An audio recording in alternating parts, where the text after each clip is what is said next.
খেয়াকে সায়ন্তনের সঙ্গে কিছুতেই যোগাযোগ করতে দেওয়া যাবে না ঋষি, কোনোভাবেই না। বদমাশি শুরু করবো না।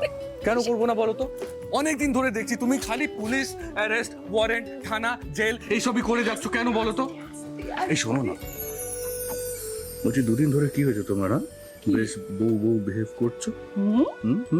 বউ বউ বিহেভ করতে হবে কেন শুনি? আমি তোমার বউ, হ্যাঁ? আর একটাও বউ তোমার কপালে জুটছে না গুরু, অভিশাপ দিলাম এটা আমি তোমাকে। ছাড়ো, এবার খেয়াকে নিয়ে বেরোতে হবে, অনেক প্ল্যানিং করার আছে। ছাড়ো। কোথায়? মায়ের সাথে কথা হয়ে গেছে আমার, খেয়াকে নিয়ে বেরোতে হবে। কদিন আর একটু ঘুরতে যাওয়া দরকার, বাইরে থাকা দরকার। দেখো, ডিভোর্স ফাইল হয়ে গেছে ঠিকই, কিন্তু ডেট পেতে তো সময় লাগবে। ততদিন আমার মনে হয় বাইরে ঘোরাটা ওর খুব বেটার হবে ওর জন্য, এটা আমার মনে হয়েছে। খেয়াকে সায়ন্তনের সঙ্গে কিছুতেই যোগাযোগ করতে দেওয়া যাবে না ঋষি, কোনোভাবেই না। আজই ডাউনলোড করুন আর এনজয় করুন আপনার পছন্দের শো।